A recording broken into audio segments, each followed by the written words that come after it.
పాకిస్తాన్లో అసీం మునీర్పై తిరుగుబాటు జరుగుతుంది. నిరసనలతో పాకిస్తాన్ అట్టడుగుతోంది. మునీర్కు అపరిమిత అధికారాలపై ప్రజలు తిరుగుబాటు చేశారు. ఇస్లామాబాద్, లాహోర్, కరాచీ, పెషావర్, క్వెట్టాల్లో నిరసనలు వెల్లువెత్తున్నాయి. ఎక్కడికక్కడ రోడ్లపై ఆందోళన చేస్తున్నారు జనాలు.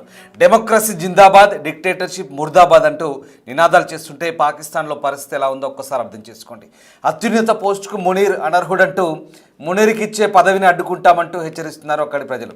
మునీర్కు త్రివిధ దళాధిపతుల బాధ్యతను అప్పగించొద్దంటున్నారు. మరోవైపు షరీఫ్ ప్రభుత్వం నుంచి మునీర్కు అధికారాలు అప్పగించేలా వ్యూహాలు కొనసాగుతున్నాయి. ఈ నేపథ్యంలో ఒక్కసారిగా ప్రజలు తిరుగుబాటు చేస్తున్నారు. మునీర్కి ఇచ్చే పదవిని అడ్డుకుంటామంటున్నారు. త్రివిధ దళాలు అప్పగిస్తే సైనిక దళాలు కూడా సమన్వయం తప్పుతుందంటూ వ్యాఖ్యానిస్తున్నారు. మొత్తం మీద ఆసిమ్ మునీర్, షెహబాజ్ షరీఫ్ ఇద్దరు తోడు దొంగల్లా మారిపోయారు.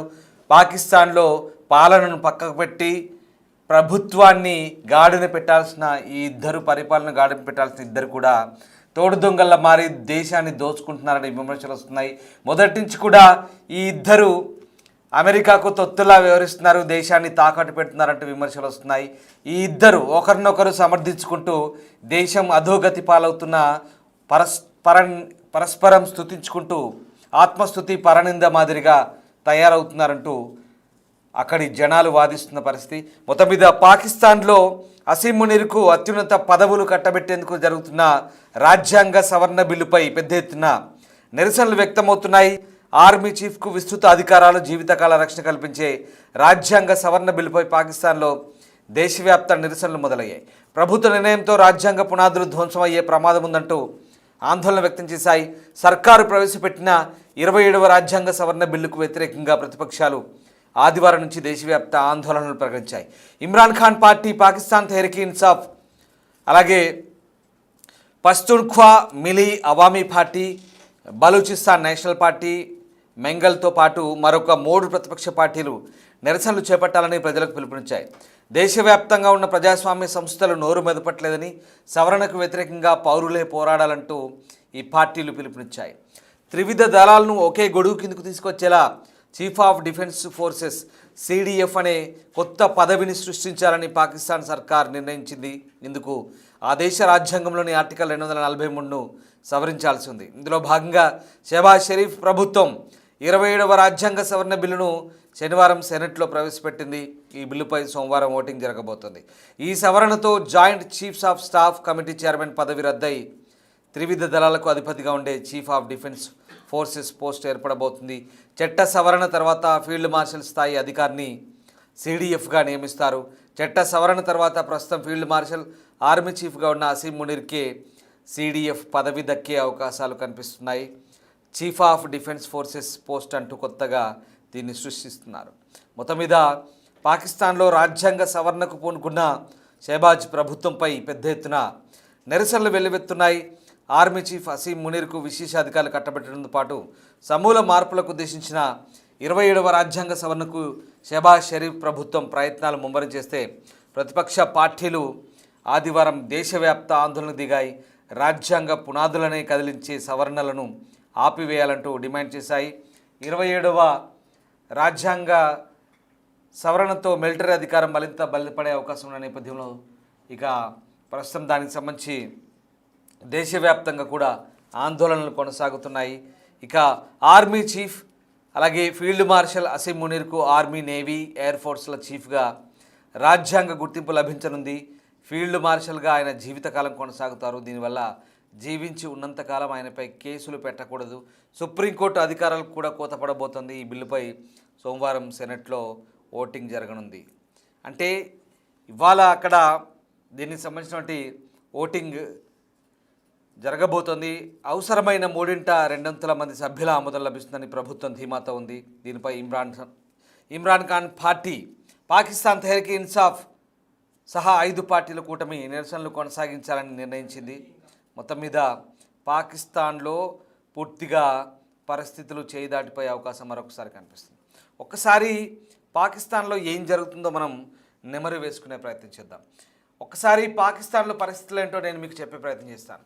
ఇదే షెహబాజ్ షరీఫ్, ఇదే ఆసిమ్ మునీర్ ఇద్దరు కలిసి పాకిస్తాన్లోని ప్రజలను మభ్యపెడుతూ, పాకిస్తాన్లోని ప్రజలను ఏమార్చుతూ పొరుగు దేశమైన హిందుస్థాన్ అంటే మనతో భారత్తో కయ్యానికి కాలు దువ్వి తీవ్రవాదాన్ని నమ్ముకొని ప్రభుత్వ నిధులన్నీ టెర్రరిజం వైపు మళ్లించి తీవ్రవాదానికి మళ్లించి వాళ్ళను పెంచి పోషిస్తూ మనపైకి దాడులకు ఉసిగొలుపుతూ మనం చేసిన ఆపరేషన్ సింధూర్లో చావు దెబ్బ తిని ఆ తప్పిదాలను కప్పిపుచ్చుకునేందుకు అక్కడి ప్రజల నుంచి వస్తున్న విమర్శలను తట్టుకునేందుకు దాని నుంచి బయటపడేందుకు ప్రజల్ని ఏమార్చాయి. సెంటిమెంట్ని అడ్డం పెట్టుకొని భారత్ పైకి బదనాం చేసే ప్రయత్నాలు, బురదజల్లే ప్రయత్నాలు చేస్తూ అక్కడి ప్రభుత్వాలు అక్కడి ప్రజలకు ఏదో రకంగా రెచ్చగొట్టే వ్యాఖ్యలు, రెచ్చగొట్టే ప్రసంగాలు. ఇదే ఆసిమ్ మునీర్ కాంట్రాక్టులు చేశాడు, ఇదే షెహబాజ్ షరీఫ్ వాడికి సహకరిస్తారు, ఇద్దరు కలిసి దేశాన్ని దోచుకుంటున్నారు. కేవలం అభివృద్ధి అంతా మీకు ఒక విషయం గుర్తుపెట్టుకోండి, కేవలం పాకిస్తాన్లో కొన్ని రాష్ట్రాల పేరు చెప్తాను, పంజాబ్, సింధు లేదా పెషావర్ లేదా బలూచిస్తాన్ ఇలాంటి కొన్ని ప్రావిన్స్లు ఉంటాయి. అభివృద్ధి అంతా కేవలం పంజాబ్లోనే ఉంటుంది. సింధు కూడా ఏమీ ఉండదు. పంజాబ్ తర్వాత సింధు. అక్కడ బలూచిస్తాన్ పూర్తిగా వెనుకబడిపోయింది, పెషావర్ వెనుకబడిపోయింది, ముల్తాన్ వెనుకబడిపోయింది. ఈ ప్రాంతాలన్నీ కూడా పాక్ ఆక్యుపైడ్ కాశ్మీర్, ముజఫరాబాద్ వెనుకబడిపోతుంది. పేరుకే ఆజాద్ కాశ్మీర్ కానీ అక్కడ ఏమీ ఉండదు. అలాగే పేరుకే బలూచిస్తాన్లో అక్కడ భయంకరమైనటువంటి మినరల్స్ ఉంటాయి, సహజ వనరులు ఉంటాయి, చాలా అత్యంత విలువైన సంపద అక్కడ ఉంది. కానీ అక్కడి నుంచి దోపిడీ అదంతా పాకిస్తాన్ ప్రభుత్వం దోచుకొని మిగతా రాష్ట్రాలకు మళ్ళిస్తుంది. కేవలం వీళ్ళు మాత్రమే కాదు, చైనా లాంటి ఇతర దేశాలకు కట్టబెట్టింది. అదొక ఎత్తు. ఇక్కడ అభివృద్ధి అంతా పంజాబ్ రాష్ట్రంలోనే ఉంటుంది. పంజాబ్లో ఇక్కడ నవాజ్ షరీఫ్ కూతురు మరియం నవాజ్ ఇక్కడ ఆమె ముఖ్యమంత్రిగా ఉంటారు. ఇక్కడ సింధు, మనం ఇప్పుడు సింధు జలం ఆపడం ద్వారా కేవలం ఇక్కడ ఈ పంజాబ్ సింధుకే నష్టం జరిగే అవకాశం ఉంది కాబట్టి అక్కడ వాళ్ళు మొత్తుకుంటున్నారు. సో ఇక్కడ సరే అదన్నీ వాళ్ళ అంతర్గత విషయాలు మనం పక్కన పెడదాం. పాకిస్తాన్లో ఈ అసీమ్ మునీర్ గారు చేసే ఏంటి కాంట్రాక్ట్లు, వాడి కుటుంబానికి కావాల్సినటువంటి కాంట్రాక్ట్లు దక్కించుకుంటాడు, వాడి సన్నిహితులకు కావాల్సిన కాంట్రాక్ట్ దక్కించుకుంటాడు, ప్రభుత్వ ప్రజల సొమ్మును వాడి ఖజానాకు మళ్లించుకుంటాడు, ఆ నిధులను బొక్కుతాడు, వాడి కుటుంబాన్ని అమెరికా పంపిస్తాడు, అమెరికాలో పౌరసత్వం వాడి బిడ్డకి వాడి భార్యకి ఇప్పించుకుంటాడు, వీడు కూడా అమెరికా పౌరసత్వం పొందినట్టుగా తెలుస్తుంది. ఇక షెహబాజ్ షరీఫ్ అనే ఈ దద్దమ్మ పాకిస్తాన్ ప్రభుత్వాన్ని నడపడం చేతగాక ఈ అసీమ్ మునీర్ అనే మరొక దద్దమ్మ, మరొక మూర్ఖుని వెంటబెట్టుకొని పూర్తిగా ప్రజలను మభ్యపెడుతూ ఏమారుస్తూ దేశంలో అంతర్గత కలహాలు, కుమ్ములాటలు, మొన్నటికి మొన్న కరాచీ, లాహోర్, రావల్పిండి లాంటి ప్రాంతాల్లో హింసను ప్రేరేపించి 200 మందికి పైగా మృతికి కారకులయ్యారు ఈ దుర్మార్గులు. అక్కడ వరదలు వచ్చినా, వానలు వచ్చినా, అక్కడ ఆర్థికంగా దిగజారిన ప్రజలకు సంక్షేమ కార్యక్రమాలు ఉండవు, ప్రజలకు అభివృద్ధి ఉండదు, ప్రజలకు నిధులు ఉండవు, ప్రజలకు ఏ రకమైనటువంటి ప్రభుత్వ సహాయం ఉండదు. వీళ్ళిద్దరు మాత్రం వీళ్ళ కుటుంబాలకు కావాల్సినటువంటి సహాయ సహకారాలు పరస్పరం అందించుకుంటారు.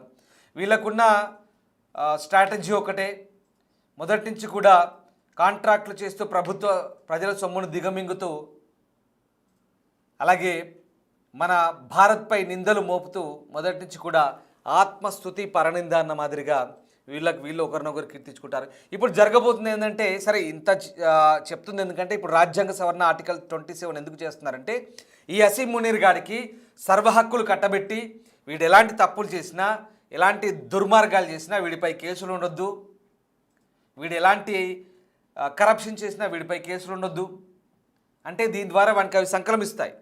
అలాగే జీవితకాలం ఆర్మీ, నేవీ, తర్వాత ఎయిర్ ఫోర్స్ వీటన్నిటికీ వీడే చీఫ్గా ఉంటాడు, చీఫ్ ఆఫ్ స్టాఫ్గా ఉండి జీవితకాలం వాడే కొనసాగుతాడు.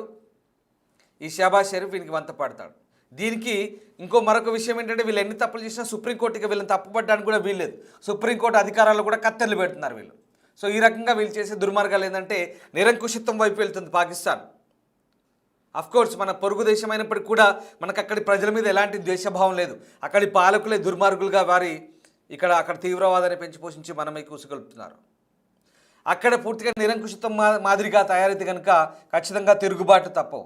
గతంలో మీకు తెలిసే ఉంటుంది పాకిస్తాన్లో ఏం జరిగిందో. మిలిటరీ ప్రభుత్వం ఏర్పడి ప్రజాస్వామ్యబద్ధంగా ఎన్నికైన ప్రభుత్వాన్ని కూలదోసి అప్పుడు మిలిటరీ ప్రభుత్వం ఏర్పడింది. ఇప్పుడు కూడా తాజాగా మళ్ళీ ఒకవేళ ఈ షెహబాజ్ షరీఫ్ కలలు కంటున్నాడేమో కానీ వీళ్ళందరినీ మళ్ళీ ఈ అసీం మునీర్ అనేవాడు తొక్కి మళ్ళీ మిలిటరీ పాలన ఖచ్చితంగా తీసుకొచ్చే అవకాశం లేకపోలేదు. సో ఇదే ఇప్పుడు ఇమ్రాన్ ఖాన్ ప్రభుత్వం చెప్తుంది, ఇమ్రాన్ ఖాన్ పార్టీ చెప్తుంది ఖచ్చితంగా అలాంటి పరిస్థితి వస్తుంది, దేశం నాశనం అవుతుందంటూ ఇమ్రాన్ ఖాన్ పార్టీతో సహా మరికొన్ని పార్టీలు కూడా అదే తల బాదుకుంటున్నాయి, మొత్తుకుంటున్నాయి. సో మొత్తం మీద పాకిస్తాన్లో పరిస్థితులు చేదాటిపోతున్నాయని దానికి ఇది వాస్తవం, పరిస్థితులు మనకు నిదర్శనంగా కనిపిస్తున్నాయి. పాకిస్తాన్లో సరే వాళ్ళ అంతర్గత వ్యవహారాలు వాడు ఎన్ని కుమ్ములాట్లున్నా కొట్టుకున్నా తన్నుకున్నా మనకు అనవసరం.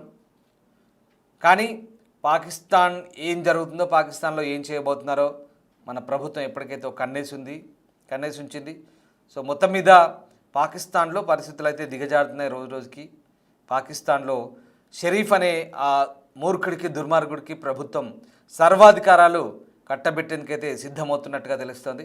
సో చూడాలి పాకిస్తాన్లో ఎలాంటి పరిణామాలు చోటు చేసుకుంటాయి, వాటిని భారత్ అయితే నిశ్చితంగా గమనిస్తుంది.